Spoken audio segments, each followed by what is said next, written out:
Welcome to Honest to Malt episode 7 with Mike and Duncan. Hello. So, Mike, you're a bit wired today. What's the a little bit. What's the name of the episode then, fella? So we're on episode 7 and we are smoked mackerel and banana man. Yeah. That wasn't me, by the way, even though I am in a weird mood. That was not my title. Yeah. So the main subject of the pod today is with two things if something tastes amazing on its own, like chips, and something else tastes amazing like ice cream, then surely they would taste incredible together. Mm.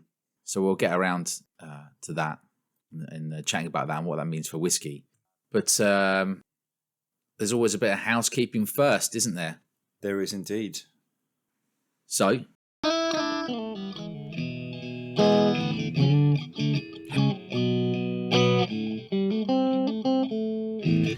hey Mike!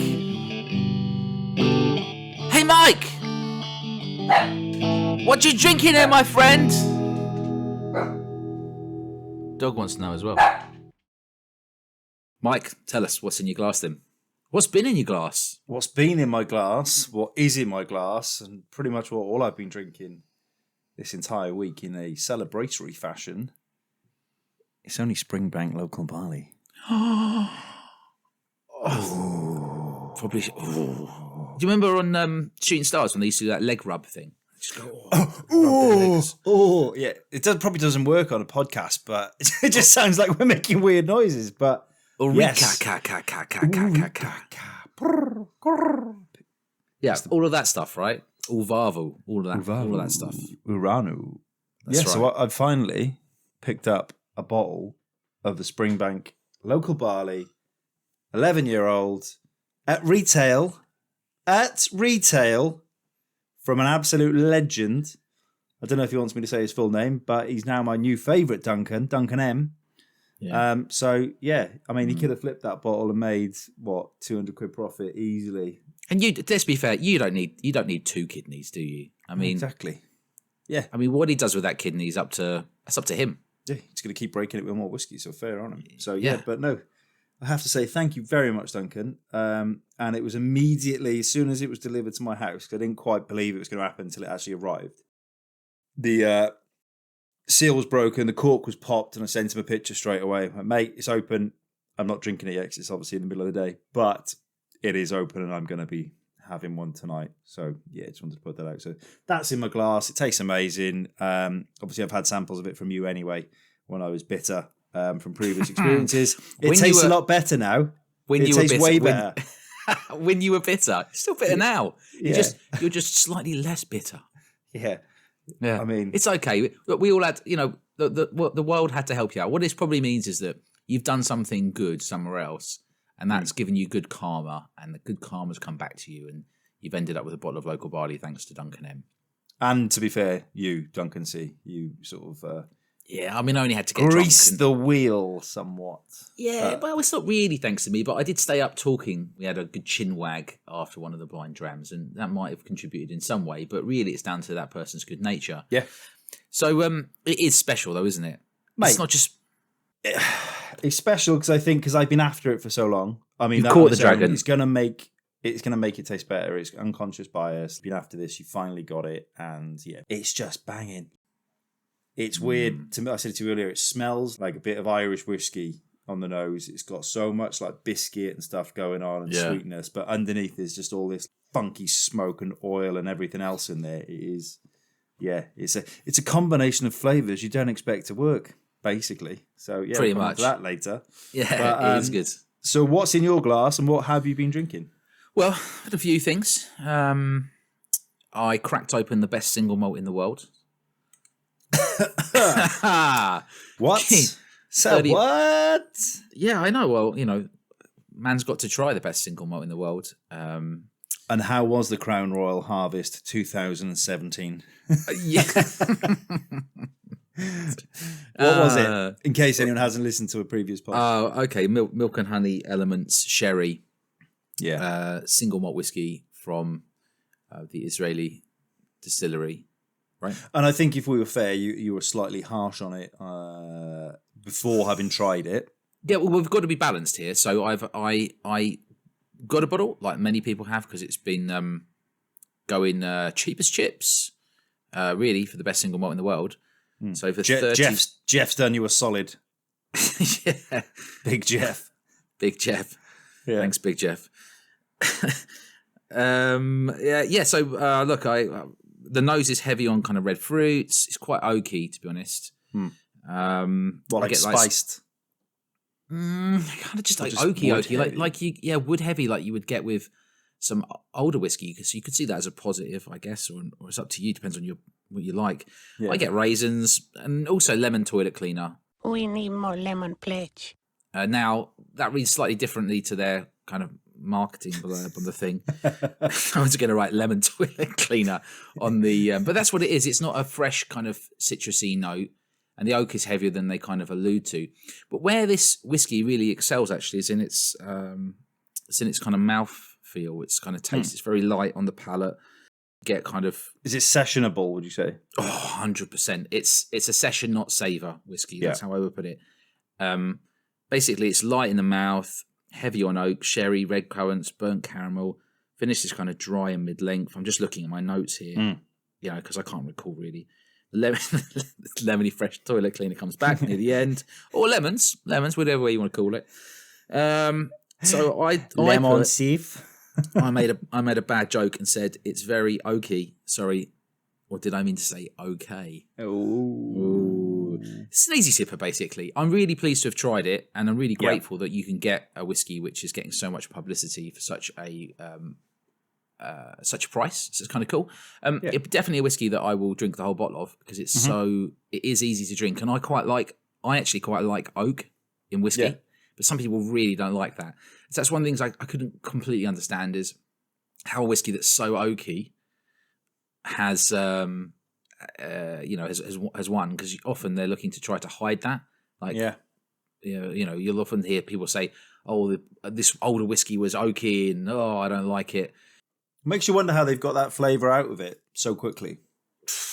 The heat, I guess. I don't know, but I guess it's interesting. I think you'll definitely enjoy it. For me, it's one that I would give to people when they come round, and I will try. I could easily session it, so I will try not to finish it off. I think mine's getting delivered tomorrow, so I'll send you some little messages with my thoughts. But again, although you're sort of somewhat negative towards it, that's because you are comparing it against what should be the best single malt in the world, which it clearly is not. Do you know what I mean? They put themselves on a pedestal, haven't they? That's well, they haven't. Someone else has. Someone else has. Well, they've paid for it, but yeah. Someone has put them on a pedestal, so obviously you're going to be a little bit more critical of it. I also opened up a bottle of Fire Festival, Ardnamurchan, a 7-year-old from SMWS, and this is a really,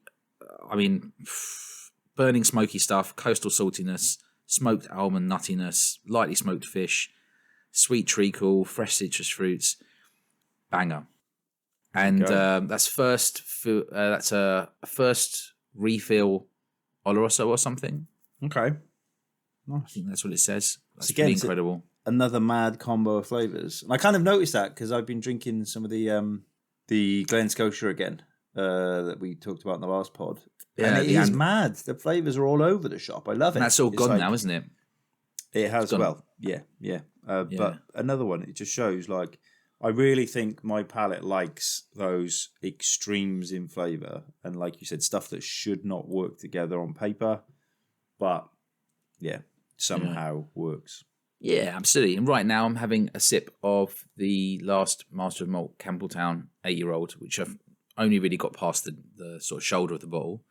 And seeing as we're talking about flavours today and weird combinations of them, this is actually very lovely whiskey, but there's a lot going on in it, both on the nose and the palate. So I thought I'd have a wee sip of that. And so it's good. It's been a good week, actually. And there's more than that. I also done some samples, I should say. Some people kind enough to send me samples. I think it's Captain Bunto or Adam Bunt and Jason, Whiskey and Defenders. I've been drinking some Port Charlotte, some Great Lashigs, and also had a nice 20-year-old Glen Tockers. Oh, nice. So it's been good, really. It's been a good week. Yeah, can't complain.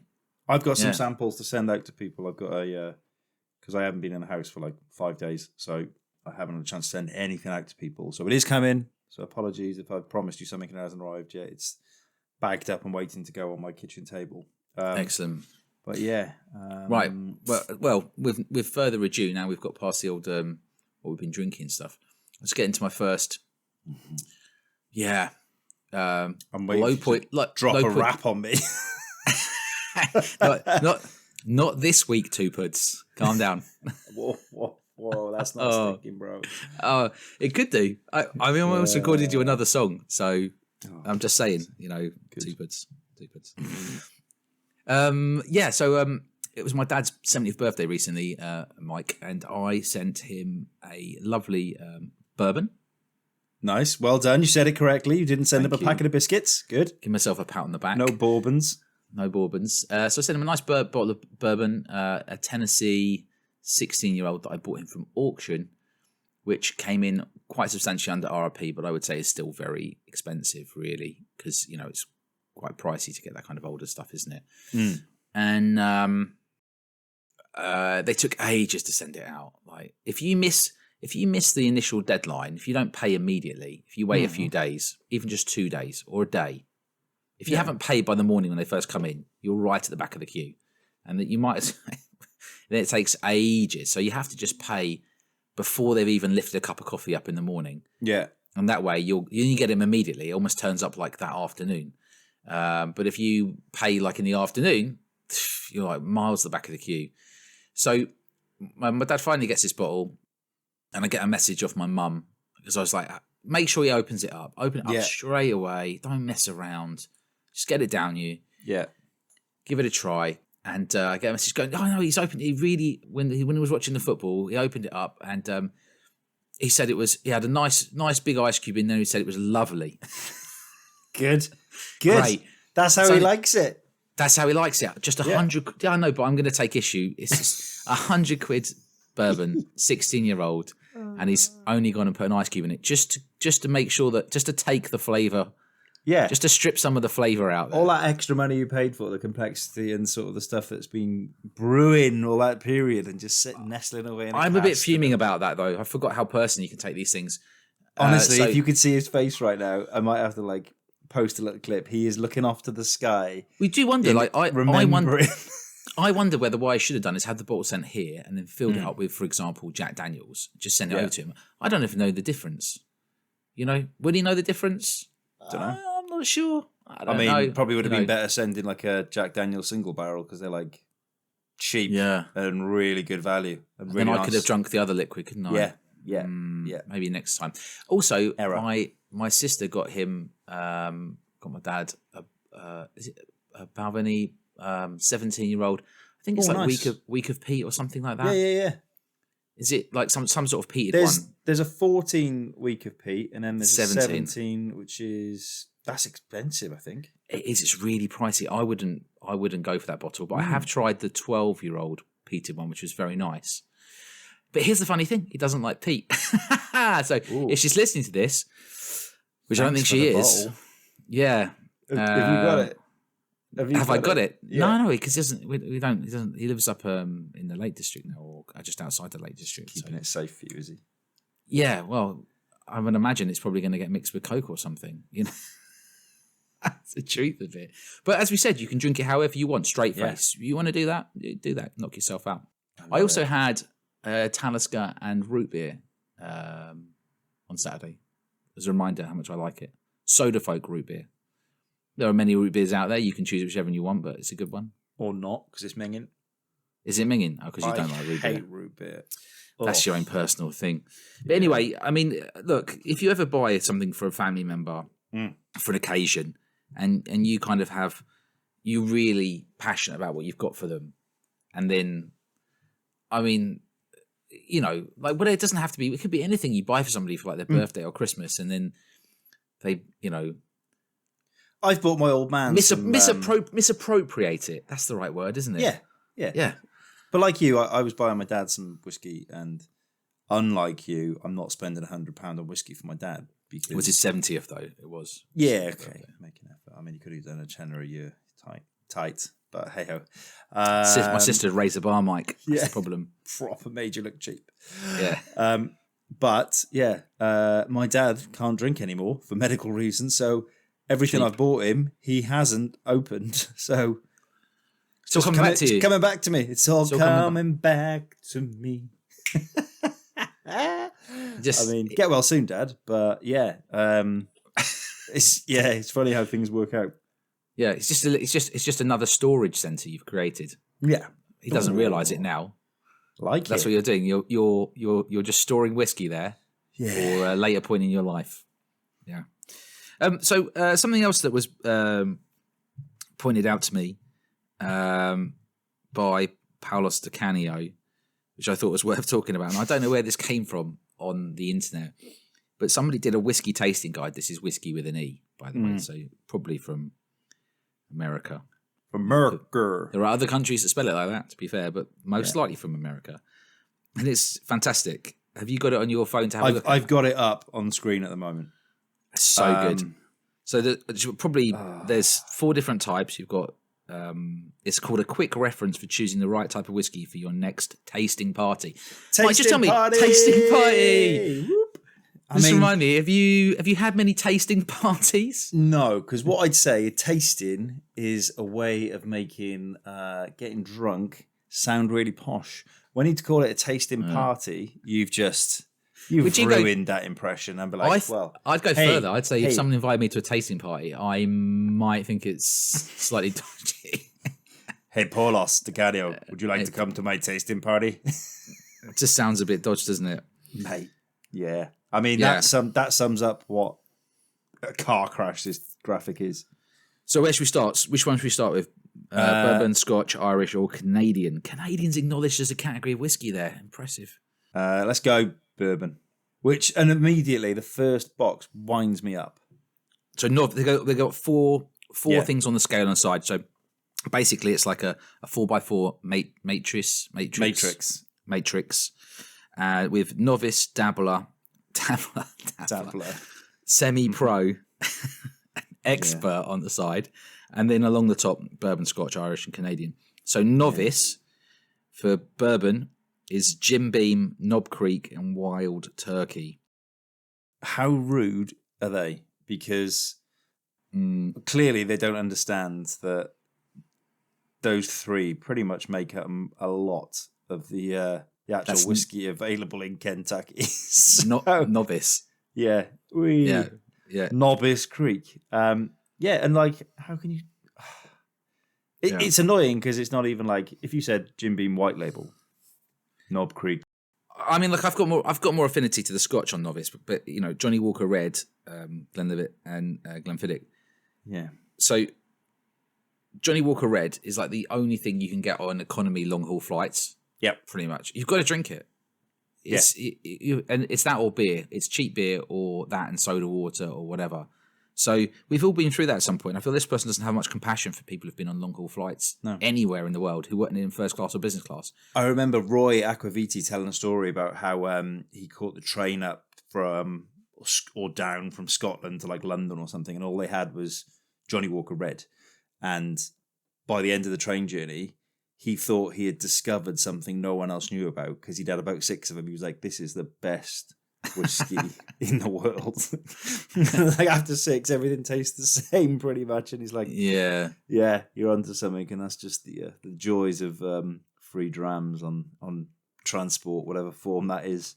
Yeah, I think where this grid, we've all been there, had a few, and then stuff. I know what you mean about that. But where this grid starts to really excel is actually when you get outside of novice. So what have they got for the Irish novice? Jameson, Kilbeggan, Powers. Yeah. Powers. I mean, it's such a wide range, isn't it? I know. And then Canadian. Do you know any of those? No. I know Canadian Club. I mean, everyone knows Canadian Club. Oh, yeah, Canadian Club, yeah. It's only to be drunk with ginger. Apologies to any Canadians listening. Well, sorry, It's a big country. A lot of space. So plenty of space to hide if I ever get captured and taken there. Plenty of space to make a new distillery and make some proper whiskey. Yeah. They're also winning some awards. There's a lot of awards going around. Dabbler for Scotch is which is the next level up. Yeah, by my legends, the Macallan and Johnny Walker Black. Good. The whole distillery, the Macallan, is just all of dabbler. It. Yeah, all of it. So all you people collecting it, thinking you're like bunch of dabblers. You're a dabbler. You're an just absolute dabbler. Stop messing around. Stop dabbling. Take it seriously. Spend some proper money, right? You built those massive shelves, and when you moved house to have the extra room so you could store your Macallan collection in there, and you're just dabbling. Take a look at yourself. You dirty dabbler. Amazing. I think we just do Scotch and then come back to the others. Yeah, we'll do Scotch and bourbon, right? Dabbler for Scotch, Basil Hayden's, Woodford Reserve. I feel like Woodford Reserve isn't that good. I mean, I would have thought that would have been... Basil Hayden's another Jim Beam product and isn't great in any way. They've also written Marker's Mark. Isn't it Maker's Mark? It's Maker's Mark. Maybe that is one that Marky Mark drinks. Yes. It's his own special edition. Marky Mark drinks Maker's Mark. It's Marky Mark. With his teddy bear. That's a missed opportunity. Yeah. With that 6-pack, he'd be selling loads of that whiskey. The right stuff. First time was Marker's. I'm going to need to check to see if proper 12's in the Irish anywhere. I don't think it is. That's an oversight. It's not. It's an oversight, isn't it? That should have been on expert level. So, semi-pro for bourbon. Old Fitzgerald, Pappy Van Winkle. Again. Weller, yes. I disagree with the title semi-pro anyway, but anyway. Oh, the best bit's the Scotch one. It's just so random, given the fact how many hundreds of distilleries there are. You know, given the choice of whiskey in Scotland, and they've gone semi-pro. Speyburn. Like what? Yeah, you do them. Speyburn, Aberlour, and Leche. And I'm like, or Lechik as you want to call it. Yeah. And I'm like, what? It's so random, isn't it? When the entire this is absolute absolute turd. This, I think whoever did this just did this to wind people up. In fact, I might make stuff like this to wind people up, and I won't say it was me. I just put it out there and just watch it upset people. You know, when people go, "What is this?" Duncan's this is why tasting party notes. No, it won't say my name on it because that I would be ostracized. But if you go along if you look at like expert and bourbon, they've put Blanton's on there. Blanton's as the expert bourbon. Now, I've upset a lot of people. I feel like whoever made this, he or she has gone on to a website and just looked at stock levels and based everything on that and gone, right, Blanton's you can't get, so that must be expert level. Despite the fact that it is distinctly average whiskey or bourbon.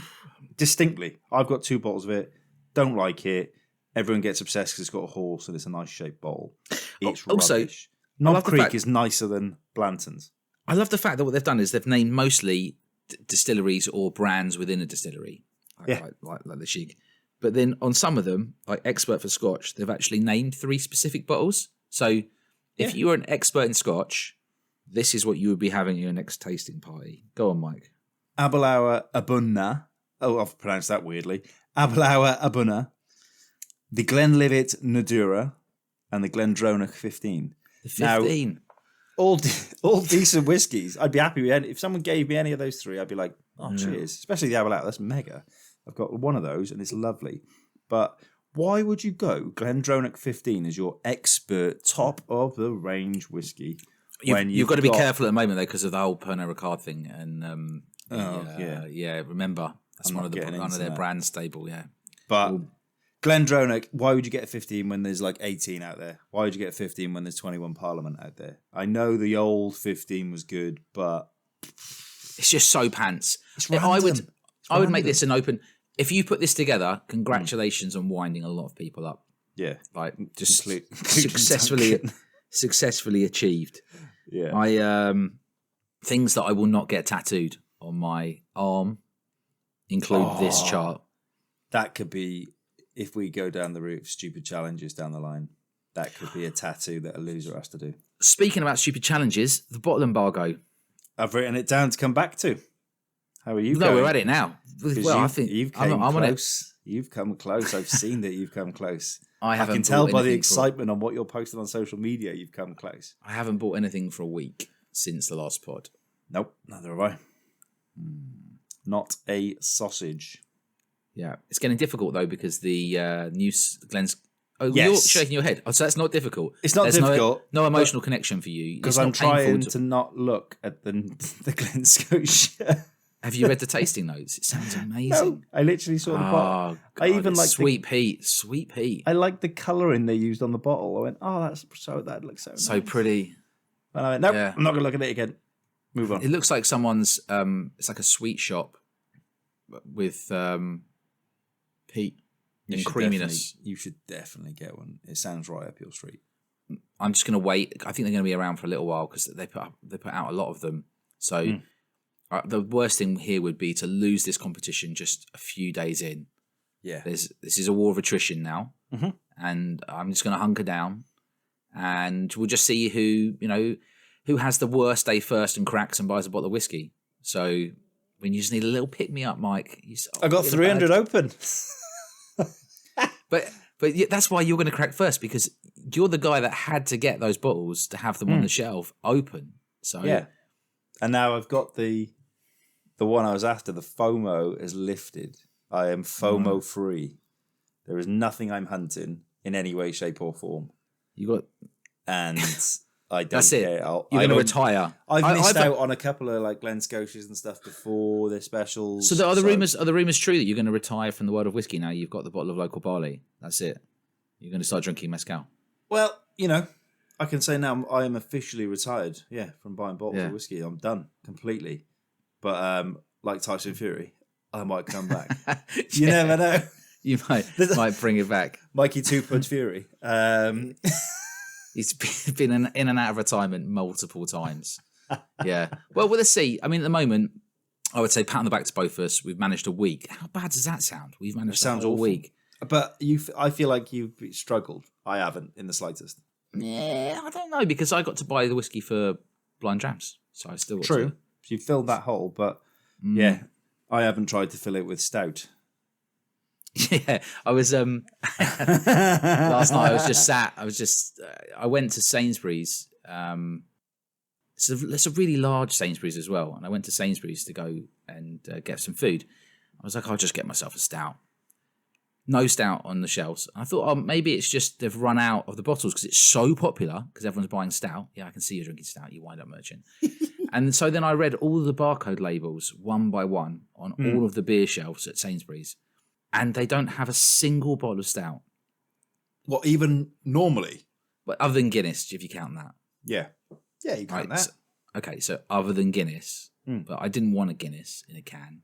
I haven't got those fancy NitroSurge robot things that people are using. I wanted a different one. I wanted something that wasn't Brewdog. They didn't have that either, but maybe like a milk stout or something. I mean, just some choice. I'm questioning everything. Do I still go shopping at that Sainsbury's? And then I went via 2 local shops on the way back, and the only thing they had was like Dragon Stout, and it's pants. Mate, to be fair, I have bought, I think, 10 Brewdog Black Hearts. Right. So I have bought booze, but not whiskey. And again, even though going off topic slightly, it's not as good as Guinness. Don't get me wrong, but I think it's not aiming for that flavour because I think Guinness. If you think of whiskey, when someone goes, "Oh yeah, Irish whiskey is so smooth," Guinness is smooth, and whiskey people can get offended by that sort of phrase. This is genuinely got it's a bit more complex and there's more stuff going on. Right. Do I want that in a stout? Really, a bit of it tastes slightly hoppy. I don't know. I can send you some recommendations. I ended up staring at my phone last night, looking at stout. I had in my cask something like 100 quid's worth of stout. It's like when this is because of the stupid whiskey buying embargo. Where now I'm like I need to push that purchasing energy somewhere else. So I'm staring at 100 quid's worth of stout. And I've remembered that Samuel Smith's chocolate stout is banging. So I've got 12 bottles of that, 12 bottles of their oatmeal, 24 or something else. And then there was some sort of amazing looking brown ale, non-alcoholic beer, and I was like, oh, God, I have that too. I was like, oh, do you know, I just need to think on this. And so morning came, and I've been strong, but I can't guarantee I won't crack. The longer this goes on for, I'm like, it could escalate. I could end up paying £300 worth of stout if I don't do something soon. I'm just going to do something. Going to do something wacky. I'm so happy this is happening to you. You know, it's good content. It's the space. It's a Speyside festival, isn't it?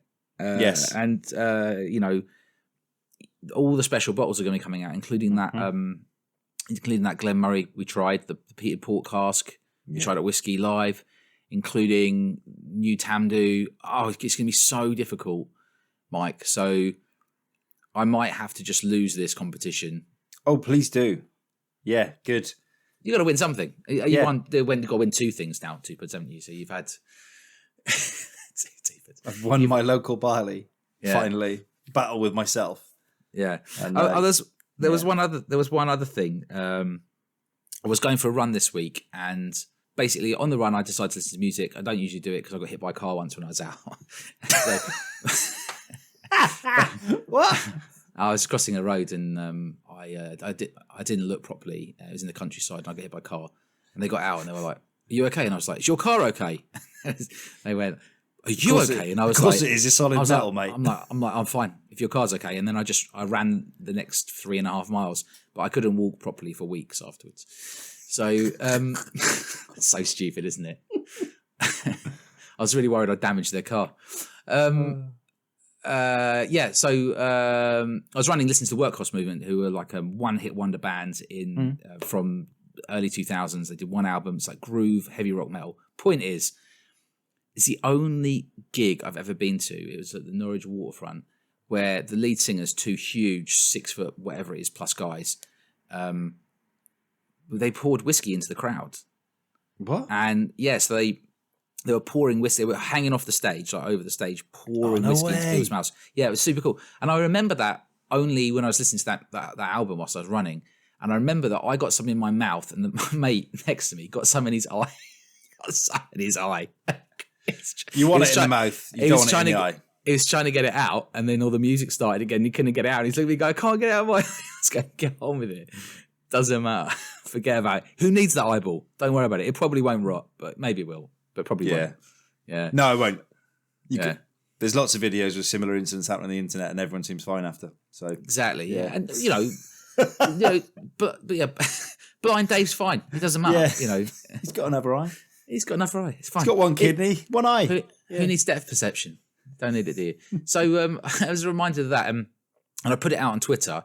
And if you have any cool stories like that about whiskey at gigs you've been to and you want to share them, then just let us know. I can't remember what the whiskey was, although I think it was bourbon, to be fair. Probably like Jack Daniels or something. Yeah. It wasn't an expensive bottle. As long as it wasn't Fireball. I don't think... Did that exist in 2002 or 2003? Yeah. Oh, it did? Yeah. Oh, okay. Yeah. And maybe it was Fireball. I don't think so. Did it taste like death and cinnamon and heat? No, it wasn't Fireball. No. Yeah, but I thought it's pretty cool. So we're also opening that up. If you're listening to this and you've been to a gig and you've got a whiskey story, it doesn't have to be them pouring it into your mouth.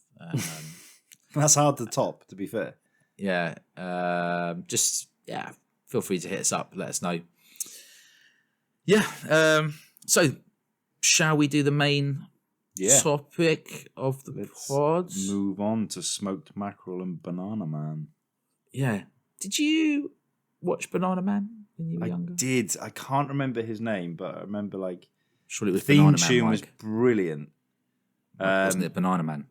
What did I say? You said you can't remember Banana Man's name. No, his real name. That wasn't Banana Man. What? No, I'm winding you up.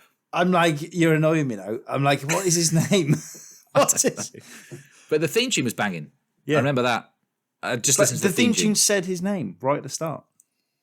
Well, just Google it. It's not a pub quiz. This isn't a pub quiz. It's not a test. This is what you've just had a little insight into me. I hate losing.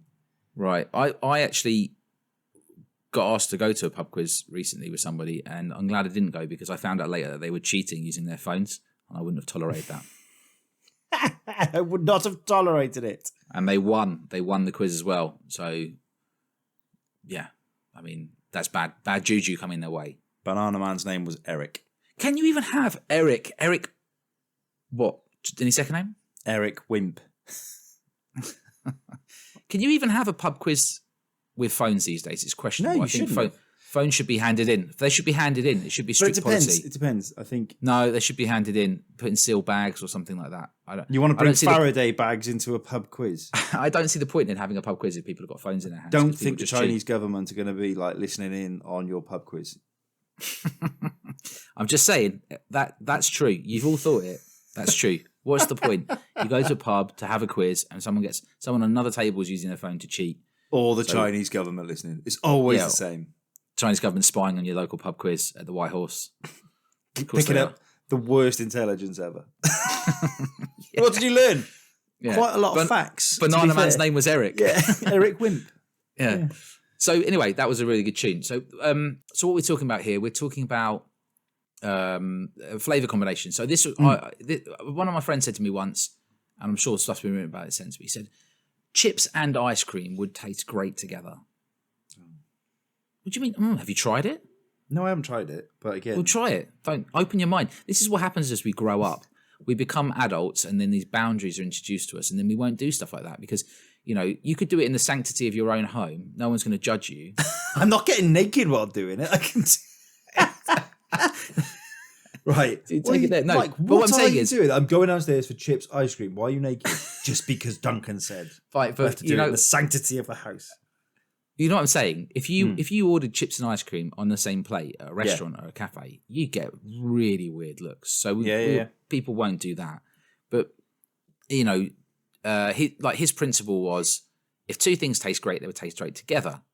And if you think about flavor combinations, you'll be drinking like a whiskey, and you'll be like, oh, this one, I'm getting garage floor, but I'm also getting mangoes, right? And I get mango a lot, to be fair. But this idea that two things that shouldn't really go together, but because they both individually taste great, would actually taste great together. That happens in whiskey all of the time. Yeah. You're always picking out bottles. I talked about that Fire Festival bottle earlier, and it's got smoked mackerel and treacle in it. You tell me the last time you had a plate of smoked mackerel with treacle poured on top. Well, to be fair, I was very tired yesterday morning. I did pick out the wrong thing. But no, and like I said, I think I'm at the stage where weird drams do it for me. Like that Glen Scotia, the SMWS one we talked about on the last pod. You got to name it now. You can't not name it. Antidote to the Dull, I think it was. Antidote to dull, isn't it? The antidote to dull. Yeah, the antidote to dull. And that is just crazy tasting. Like it swings from like here, there, everywhere. You're like sweet, savoury, smoky, oily all at once. And you're like, yeah, okay. Actually, what you're saying now does kind of make sense. It's the stuff that if you separated them out into its component parts, it'd be gross. Like as a combo, but somehow. But why don't we do that with food now? Like some people do it, I guess, but not many. It's a bit like people. Some people won't have like fried chicken curry in the morning for breakfast. But what's wrong with that? It's just a meal. It's just calories. So if you want chicken curry in the morning for breakfast, have it. If you want to have, I think we looked up a list of weird flavor combos, didn't we? So how about? How many items was there on the list? There were 30. So I'm like looking through very quickly, and it's like strawberry and basil, or basil if you're listening in America. Yeah, you wouldn't put those together, would you? Really? No. I mean, that sounds like it's kind of Michelin restaurant stuff, but mango and chili powder. That sounds amazing to me. I know how good that's going to be. But have you not had when they have like mango chutney, but it's like spicy mango chutney? That's basically that, isn't it? Really? Yeah. I mean, that's banging. French fries and honey. Yeah, that sounds great. Don't know. I'm not convinced. That sounds really good. That sounds really good. I might do that when I go in the house. I'll let you know. Yeah, and that's easy to do. I'll do it. I'll do French fries and honey. Get on the air fryer. Boom, boom. Hashtag air fryer. Yeah. Blueberries and steak. Yes, that is. I know those flavors are going to work really well. But that's what I mean. They're two things that taste separately great. Put them together, and it should work. So my question would be: I think there's only things that if you don't like something, like I really don't like durian. It's that Asian fruit. Have you ever smelled it? No. Oh, it's horrendous. Like it smells like warm piss. God, it's worse than that. Look, like kind of rotting melon / warm piss. Yeah. It's the wrong side of tropical. And I was once in a phone shop in Malaysia, and I had to leave the phone shop because the guy was eating it, and he kept eating more and more of it. Yeah, I was going to buy a handset off him, and I had to go to a different shop because it's so repulsive that I couldn't stay in the same shop as him. Right, to me. So what I'm saying is, if you hate something, I love Marmite. Which side are you on Marmite?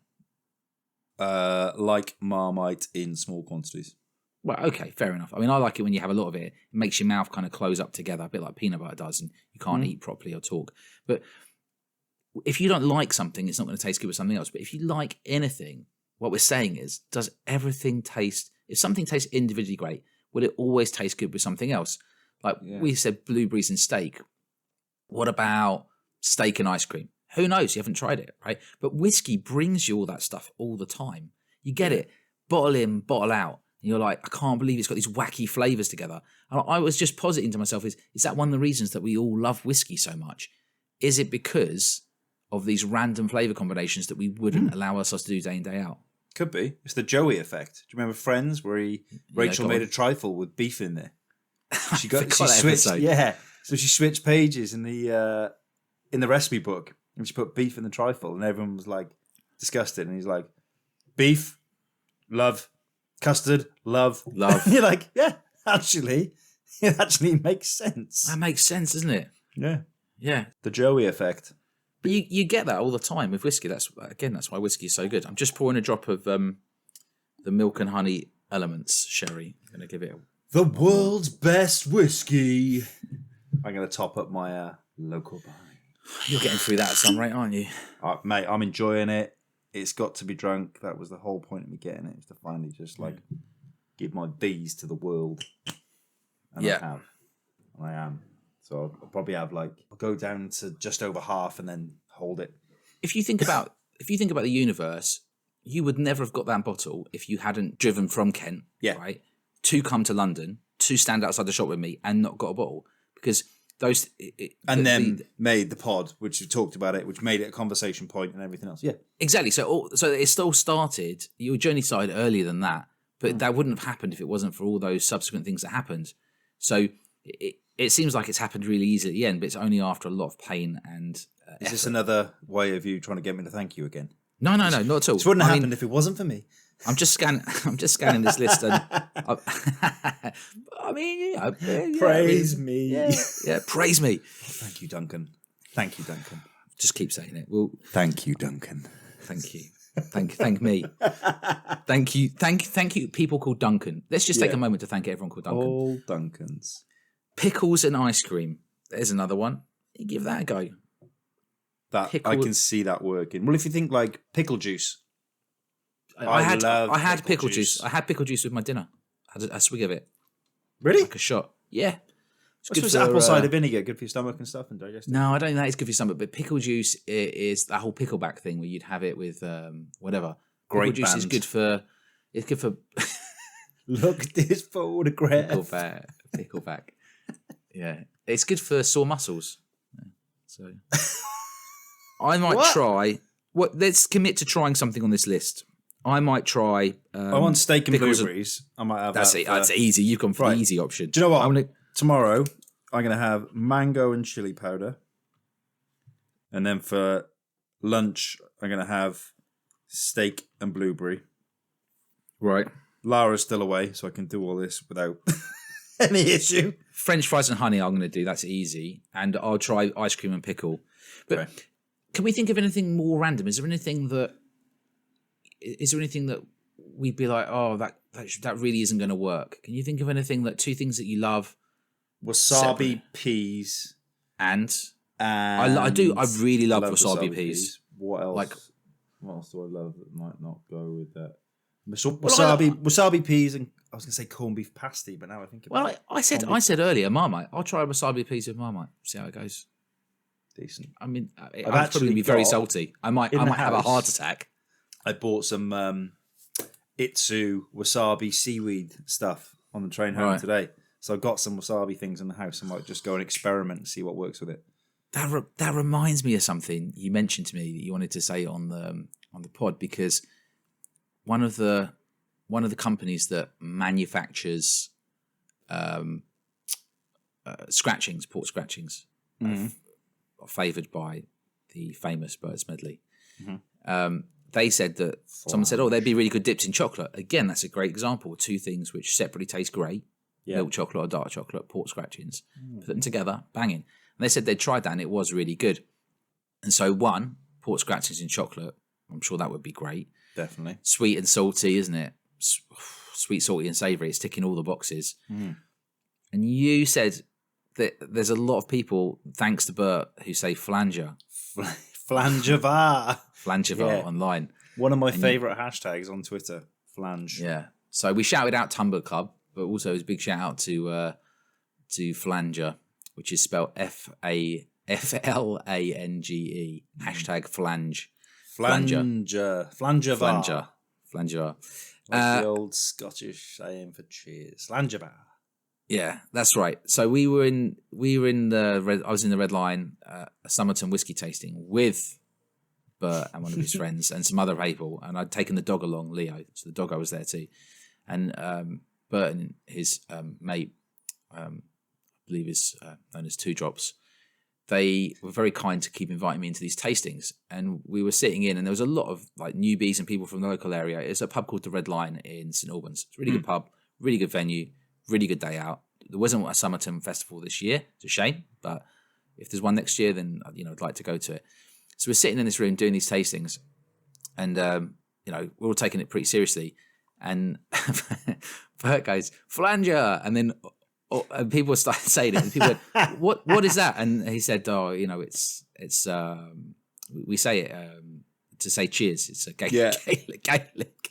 And then half this pub, these people were tasting. We're all going flanger, flange, and people go, "How do you spell that? And he's like spelling it out for them. And they're going, "Oh, okay, yeah." Amazing. He was, to be fair to him, he's been really helpful. He's given people a lot of help with their nosing and tasting and all that kind of stuff. So it was just a wee joke, but it was very funny. It's good. Yeah. So if you're after a laugh, just look at hashtag flanger, FLANGE, flanger. Yeah, that's probably where to see most of the drinking going on, isn't it? Yeah, the late night UK drinking. So it generally takes place from sort of 11:30 onwards for Bert's Midnight Club. Yeah, in the UK. Yes. So yeah, and to be fair, also Ireland, and also America, because people join in from all over. Yeah, don't they? that's what I'm saying. Yeah. Flange is spreading round, mate. It's everywhere. It's everywhere. It's uncontrollable. So what we're saying here is. Smoked mackerel and bananas would taste good together. Yeah, because that was the name of the podcast, right? Because they both taste great separately, and they would taste great together. And when you find things like banana and smoked mackerel and a whiskey together, you're like, "Wow, this is amazing! I'm loving this." But you wouldn't, probably because of social boundaries and whatever. Yeah. people might. They might have you sectioned. What can I get for breakfast? I'll have the full English. You can I get smoked mackerel and banana, please? Yeah. No, please, you can't. Get out. Please, mate. Yeah. I'm very particular about how I have my banana sliced. And I'd like some French fries on the side. Okay, yeah that's fine. Yeah, with honey on. Yeah. Yeah. No problem, sir. Yeah. No problem. No problem, yeah. Dearie me. So yeah, I mean, hopefully it's a thinking point. I think it is for us anyway. And we're going to try some of these. Yeah, we'll do different some of these flavors, random combos, and we'll come back to that another time. And like I said, see how it goes. This goes all back to the whiskey tasting. Random flavors make good whiskey for me. Hopefully for everyone else as well. So if you've got any sort of utterly weird food combos that people look at you like you're crazy when you have them, again, let us know. Give us some content to talk about. Yeah, We want to talk about your story. Help us out. We feel like we're grafting here. Like this is we're having to be very creative. It's a stretch. In inverted commas. Yeah, creative. We're giving it a go. Also, talking about food seems fair given the fact that Spotify classifies us as food. So there you go, Spotify. We're talking about food, and we've been somewhat funny. So check. Yeah, maybe. Ish. Yeah. Anyways, please keep giving us your feedback. Thanks to Paolo Staccanio for mentioning about the chart. If you can't find it, have a hunt for it. Maybe just search Google for I'll tell you moronic whiskey chart. We'll post it on Honest to a Malt's Twitter and on the Instagram, and obviously Duncan might bring up a blog. He loves a blog. I could do a really short blog about it. Yeah, it's ridiculing the person who made it. Right. Well, look, thanks so much for listening again. Appreciate it. Episode 7 and onwards to episode 10, where we will have joined the 720,000 podcast club, because apparently only 720,000 podcasts in the world have done more than 10 episodes. Or maybe we'll all disband at episode 9. Let's find out, Mike. We've got to get out there. We've still got to do 8. Yeah, he's missed that, but never mind. Yeah. Right, see you on the next one.